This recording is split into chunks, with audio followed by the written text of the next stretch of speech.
Hello there, I'm Nathalia Melo, your unfiltered fit BFF. Mom of two turned CEO of a fitness empire.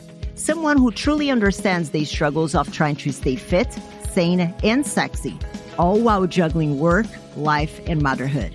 And this is the Unfiltered Fit Life podcast.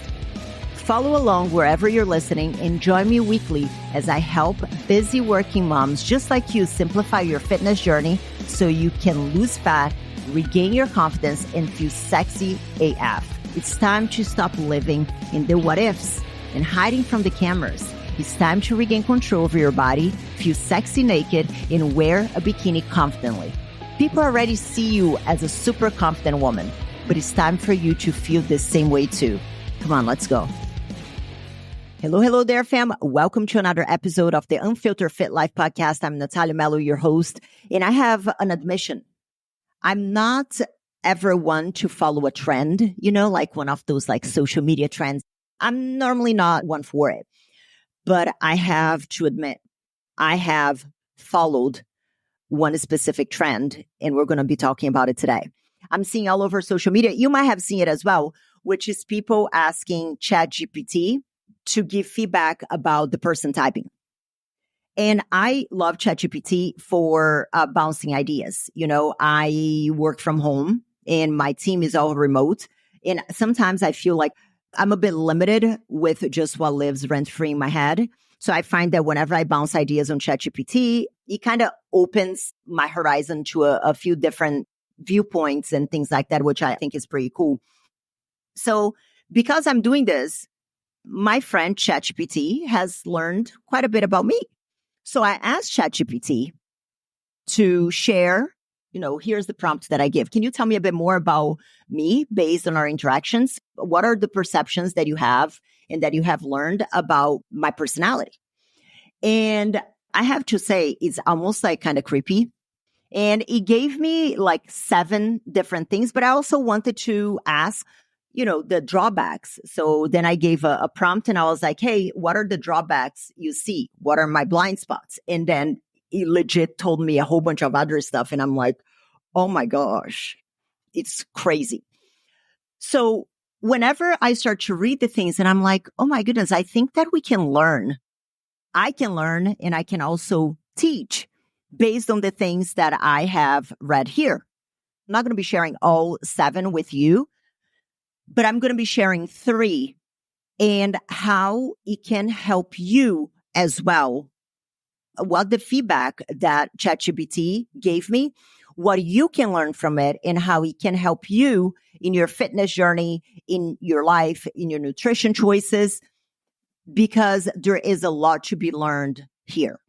Before we start talking about the 3 things that I'm going to be discussing, I want to give a huge shout out to all you incredible women or gentlemen who are listening, who have been leaving reviews on Apple Podcast and ratings on Apple Podcast as well as Spotify. I always get confused. I want to say Shopify and Spotify, so my brain buffers a bit. But I thank you so much. It means the world. This is your way of paying me back. I really appreciate it. And I think that the more we leave reviews, the more you guys share the message, the more it allows this platform to make an impact on more people's lives, more women's lives. And it is truly a big passion of mine to help women maybe see things from a different perspective and see what's possible and have hope that things can be better, that they can take control, which is also very related to what we're going to talk about today. Stay tuned. So I want to read a quick review here, and then we're going to go to it.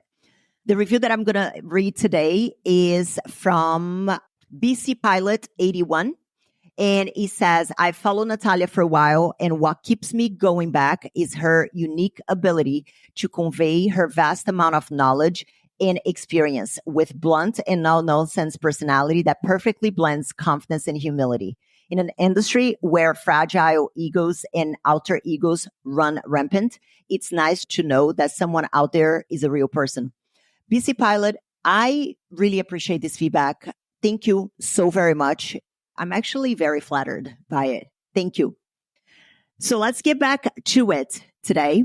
And I'm going to start by reading the feedback that ChatGPT gave me.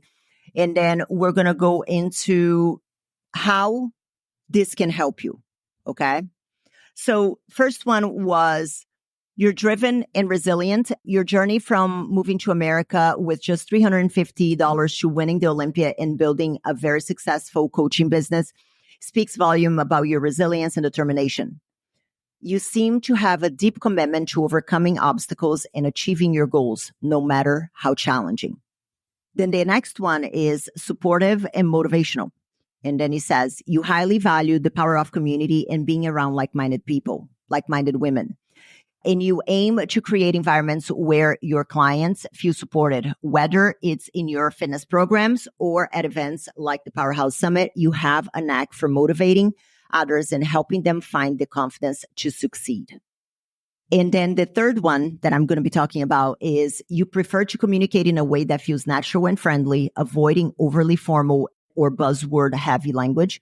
You're thoughtful about how you come across, aiming to be approachable and relatable while still maintaining professionalism. And you guys, if you go on my Instagram, and sometimes when I get petty, a good thing that ChatGPT sometimes doesn't see some of my replies on Instagram, but we're going to take the professionalism. You like to tell personal stories and use your own experience to guide others. So I loved like the last sentences on all these. It really made me think, and listen, I don't want to make this the quote unquote Nathalia Melo show, but ultimately it is my podcast. So I really liked reading this because there is a lesson to be learned. Okay. I've been a coach for 15 years and I literally talk to women all day, every day. And I'm seeing in more recent times a trend that I'm not sure I like it, which is whenever I'm speaking with a woman and I always ask a question that is like, so what do you think is preventing you from being able to get the results that you want? And more times than before, I am hearing a lot of motives that are outside of the person. For example, it's because my husband orders pizza and then he makes it hard for me to stay on track. And I'm like, right. Or it's because, it's my hormones and, I'm in perimenopause or menopause and that's because of my hormones. Or, my kids have a busy schedule or I'm driving my kids to college or I have a kid at home that needs me all the time. Something related to children. Or, work has been crazy, has been busy. My boss or, my team needs me all the time, blah, blah, blah. Got it. Before I say anything from here, I wanted to make it very clear that I get it. Okay. I understand how challenging it can be when you have a spouse that doesn't support the goal that you have for yourself. As someone who is teetering on perimenopause and I'm already experiencing some symptoms of the hormonal fluctuation, my OS doesn't recover as well as used to. That is just life, right? So I get it. I have 2 small kids. And now, they're needing me around because now they're more aware. Now they can come to me and be like, hey, mom, are you volunteering at this 2-hour thing in our school? And I want to show up. I want to be there for them. And I have the Powerhouse Academy. We have, a good sized team. My husband and I have another business and I have Embody supplements. So I understand about having a few balls up in the air. I get it. So I don't want you to think that anything that I'm going to say here is coming from a place of the douchey kind of fitness professional. It's I just suck it up and do it. That's not the vibe. Okay. But one thing that I want to talk about is I actually wrote a post on social media recently that was around the lines of what we're going to be talking about today. Here's the thing. Everybody has something going on in their lives that they can use as a clutch as to why they cannot accomplish X, Y, and Z.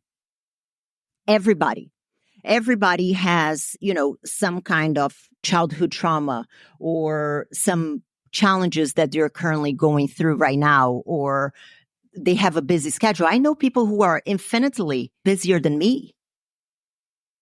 So everybody is out there living their own battles and, fighting their own demons and dealing with their stuff.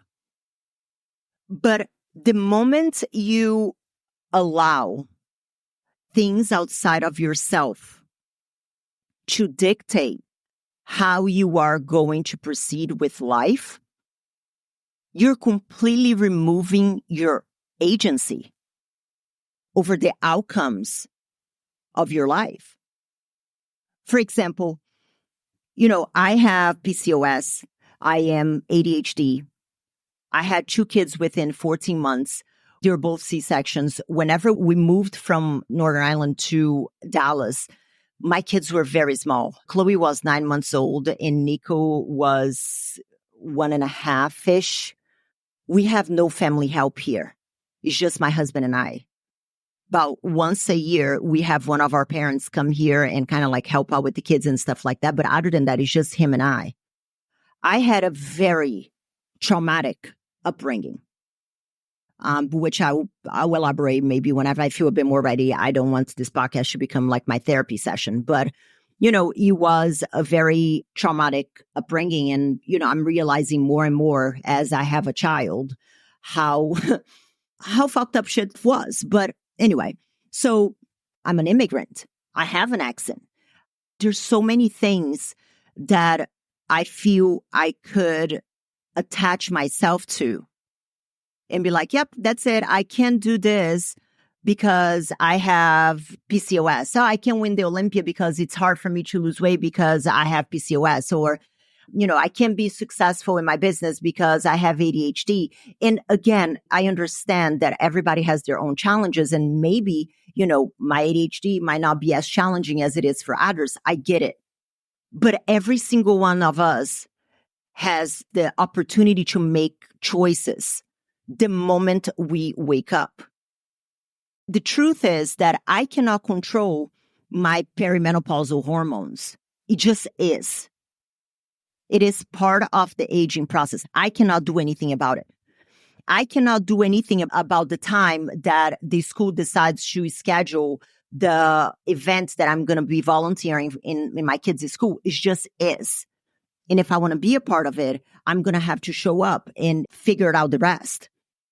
Sometimes stuff goes wrong with tech, with things at work, and I have to work later or I have to start work earlier. It just is. But what if everyone who has these challenges made the choice to focus on the things that they can control?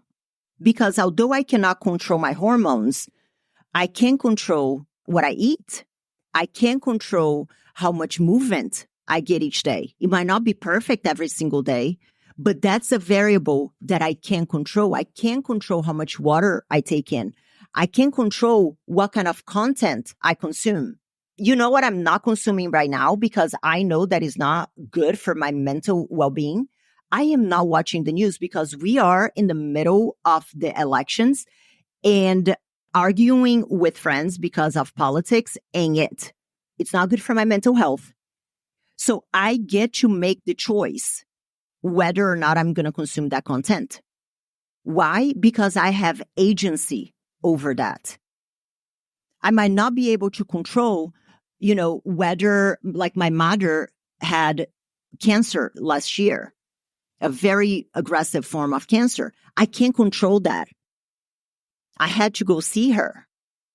It just is. We are in a season of life where life is going to happen. But while life happens, and there are things, that you are outside of your control, what about focusing on the things that you can control? I find that a lot of times people think that mentioning or utilizing the areas of life, they're making things a bit more challenging. They think that is a way to almost like justify, even if unintentionally. But how unempowering is it to hold on to variables that you cannot control to determine the outcome of your life instead of focusing on the things that you can control? Because if somebody tells me, oh, because my husband is not supportive, my husband doesn't work out, does it make it hard? Yeah, it does make it a bit challenging if your spouse doesn't align with the same goals. But you can still get up, get a workout in, even if it is just for 15 minutes. And if you have a spouse who gets annoyed at you moving your body and wanting to get better and take care of your health and your body, you have a much bigger problem within your marriage than your health and your fitness. Because if somebody doesn't support you bettering yourself, you have a much bigger fish to fry inside your house. But you have the power to choose. I can remember, I think I was prepping for competitions at the time. And I had this realization because for a long time, I could see myself always placing blame on things outside of myself as to why I could not do X, Y, and Z. And I remember, like, you know, when you have like those flashbacks, those moments that you're like, that was the moment. It's funny. Somebody had told me about the book, The Secret. And I'm not telling anybody to go buy The Secret or anything like that. I was very young. I do like the idea of, you know, visualizing the things that you want to accomplish and things like that. And one of my things was I wanted to learn as much as I could. So my thing, whenever I stopped going out as much because I was prepping for shows and I knew that it was not aligned with my goals, I started to go to Barnes and Nobles. So I started reading The Secret. And then I heard that there was a movie. And I'm like, oh, I'm going to watch the movie. So I remember being sat in my apartment and I would watch The Secret like 3 times a week, just as a little refresher. And there was something about it, I think in the 100th time that I watched, as I was listening to something, I cannot recall exactly what it was. Then it almost clicked. I'm like, holy shit, I am the one in control of the outcomes of my life. And I know that it sounds simple as I talk about here, but think about it. Everything in our lives is under our control to choose how we are going to deal with it. You have the option to choose to obsess over the uncontrollables of life and stay the same. Or you have the opportunity to choose to focus on the areas of life that you can control and work with what you have. Has it always been, you know, a bit more challenging for me to focus and to be able to complete, I don't know, schoolwork and things like that? Absolutely. I remember as a kid, I would stay up and study at night because I couldn't study in the afternoon when I was home because the noise of the cars driving outside would impact how I stayed focused. And I couldn't focus because all I could hear were the cars outside. And at the time, I didn't know that it was because of my ADHD. But then I was like, you know what? I can't control the cars outside. But I can't control what time I study. For me, it was already very hard to study because I already couldn't focus even if there were no noises, let alone whenever you had cars beeping outside. So I would wait until like the road was calmer outside. And then that's when I would study. And at the time, I didn't really understand what I was doing. But now, like, you know, having lived quite a bit of my life, I can look back and be like, I made a choice instead of just succumbing to, you know, that's what it is. The cars are going to go outside. I became resourceful with my time. And I started in creative, resourceful and creative, to study at night. My mom wouldn't pay for my gym membership. Instead of just throwing my hands up in the air and like, yep, that's it. My mom said that she's not going to pay for my gym membership. I was 14 years old. I was like, you know what? My mom's not going to pay for my gym membership, but I want to go to the gym because that's something that I want to learn more about. So I start saving my allowance for 6 weeks, because at the time it was quite expensive to go to the gym in Brazil. So I could only go to the gym every other week. So I start saving my allowance for 6 weeks, pay for the gym membership, and then spend like all the time that I could there. And in the following month, I couldn't afford to go to the gym because I didn't have the money. So I had to save. And that's how I got into going to the gym. Life is always going to happen.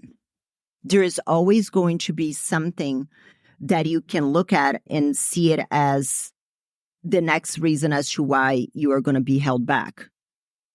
It just is.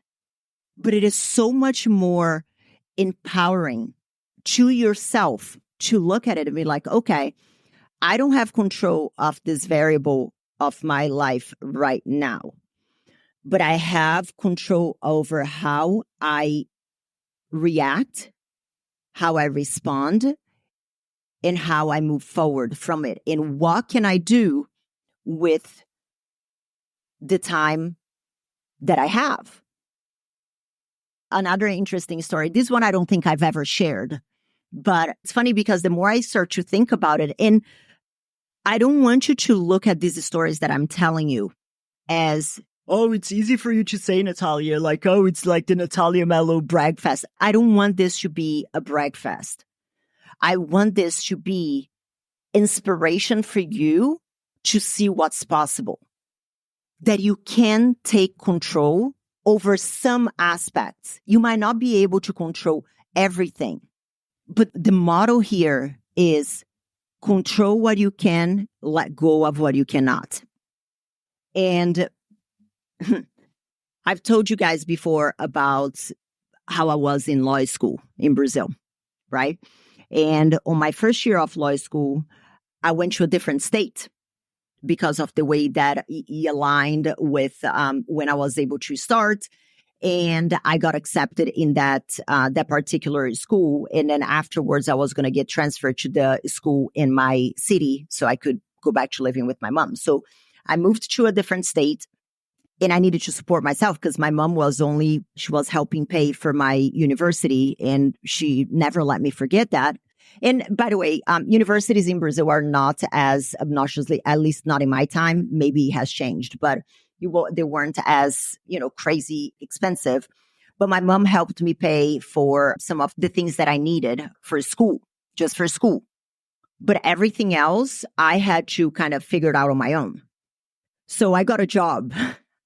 And another like fun fact for you guys, I used to teach English.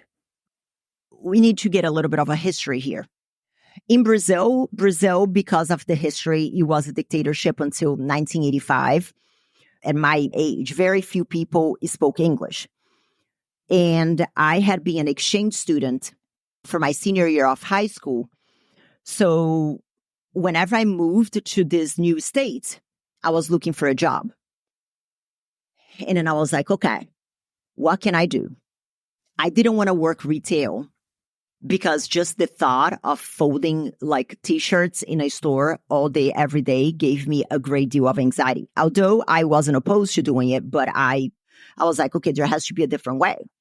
Then I learned about this English school that was hiring teachers, and they didn't need you to be the best ever. You just needed to be able to speak English. Like the barrier of entry was low, like low. So I was like, I don't know, let's apply and see what happens. So I applied and I got accepted. I think they were desperate. So I used to go to university in the morning. So it started about 7:00. Then I would go from 7 to 12:30. I think, stay with me here, it's been a while. Then I would work from 1 p.m. So I only had like 30 minutes break. I would sprint to work, and this was Monday through Friday. Then I would work from 1 to 9. Yeah, it was from 1 to 9, 8 hours. So I was working full time. So I would work from 1 to 9. 9 was the time that they closed. And I would go to a nearby gym. But the thing is that the nearby gym, it was the most expensive gym.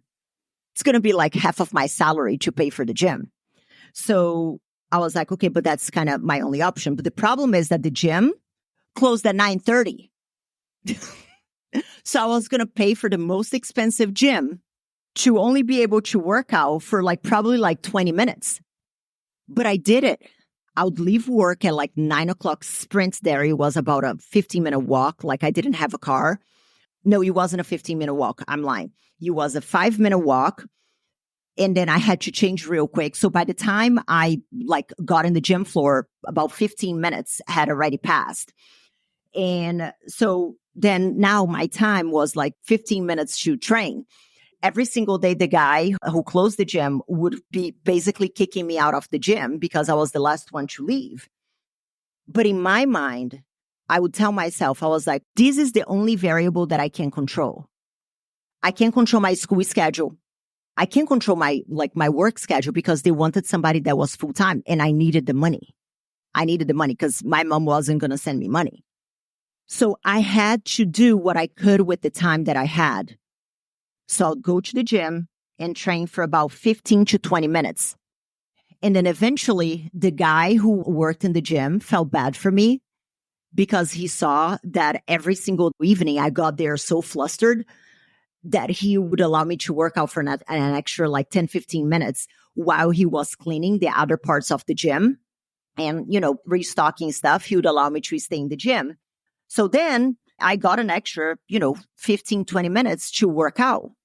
But if I hadn't shown up to do what I could with the time that I had, you'd have been easy to just throw my hands up in the air and be like, yep, that's it. That's life now. Things are hard. The gym is expensive. I don't have time. But if you want it, you find a way. It is not anybody else's responsibility to create a vision for what you want of your life. And I think that that's where a lot of things go south whenever people hire coaches. They think that hiring a coach completely removes the personal responsibility aspect to take ownership over the things you can control. And then it just becomes that pity party fest.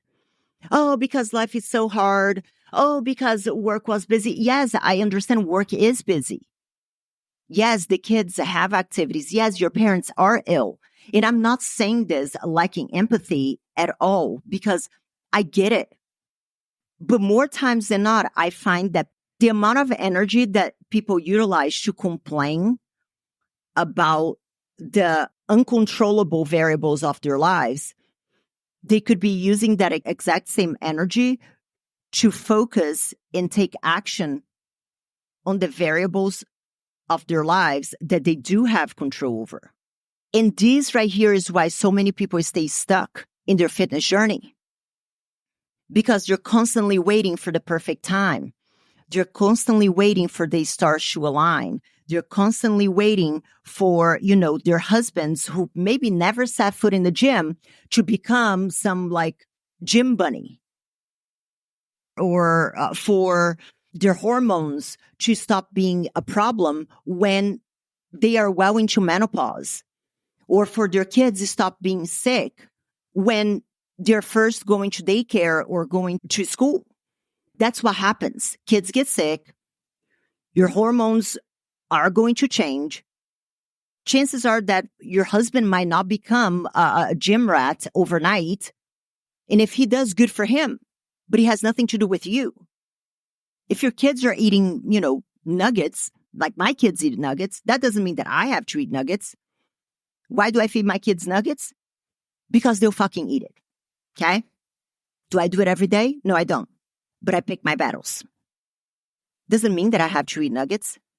So the message here today is I would like you to objectively look at your life and create a list of all the things that you believe or that you have told yourself they're why you're being held back. What are they? Job, travel for job, kids being sick. It's cold outside. I've heard that one. Think about every single one of them. And then you're going to have to take a moment to be truly honest with yourself. Out of all these things that you have listed out as to why you feel like you're being held back from accomplishing your goals, how many of these can you actively control? In your job, maybe you can set up a few boundaries that will allow you to take care of yourself. Same with the travel. Maybe if people are kind of putting a whole bunch of travel, is there an opportunity for you to maybe ask for less travels? That might be an option. Or maybe, you don't have the time to make it to the gym, but maybe can you train it from home? Start to look at all the things that you find there in your way and start to separate what is under my control and what is completely outside of my control. Once you have the list of everything that is outside your control, X that out. And then objectively look at your day-to-day and see what can you do with the time that you have. It might not be a lot. And it might be just a season. Like my business coach says, it might just be a season, but don't let it become the climate. There have been seasons that I had to train from home all the time. Is it what I prefer? No, it's not my ideal.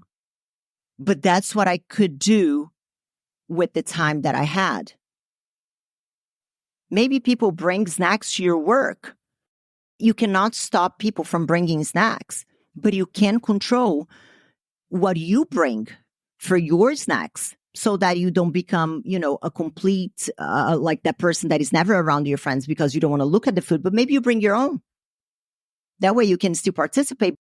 These are things that you can control. So that's your exercise for today. I want you to think about it. Maybe get a pen and paper and write out what are all the things that I feel are holding me back from accomplishing my fitness goals. Once you write that down, I want you to then separate what is under your control and what is not. Within the things that are kind of like outside your control, like are there boundaries that you can set? Are there, maybe clear communication that you can implement so that you can have a little bit more time for yourself if the problem is time? Once that is done, X out everything else in that list that you cannot control, because if you can't control, it's irrelevant. Now, what can we do to take personal accountability and personal responsibility over our actions? That is where the magic happens. Focusing on what you can do instead of obsessing over the things that you can't is where the magic happens. And listen, I know that it sounds a lot easier said than done. And whenever you are in the thick of it, it feels very overwhelming to even think about it. But as you start to put it down in paper, it starts to become a lot more clear. And maybe you might need a little bit of additional support to, get help with more effective workouts that you can do, because let's say you're used to working out for 2 hours a day and then now you only have 20 minutes and you're like, holy shit, I don't even know how to do this. Or maybe your body looks completely different than before and you don't even know where to start where you are right now. And that's okay. There is no shame in asking for help, but that is another way of taking personal responsibility and controlling the variables that you can and becoming resourceful. It is a choice. And the moment we realize that it is our choice, that puts us in the driver's seat of our lives. This right here is the message today. What can you do to put yourself in the driver's seat of your life? That's what I'm going to leave you with today. I hope you enjoyed today's episode. Let me know, take a screenshot. Maybe, you got something that blew your mind. Share with me on the grams. Link is down below in the show notes. And you can tell me what you think. If you want to add anything, if you want to share with me about, actions that you already took. I love a good action taker. Then do that. Send me a message. I'm always there on my DMs and I would love to hear what you thought about this episode. All right. I'll see you next week. Adios. Ciao. Thank you so much for tuning in this week. But let me ask you, what was your aha moment in today's episode? I would love to know. You can leave me a comment at the link in the show description. You can also follow me on social media, Instagram. Links are down below as well. And let me know what topics you want to hear more about or who I should have on the show. This is it for today, guys. I'll see you back next week for another episode of the Unfiltered Fit Life podcast.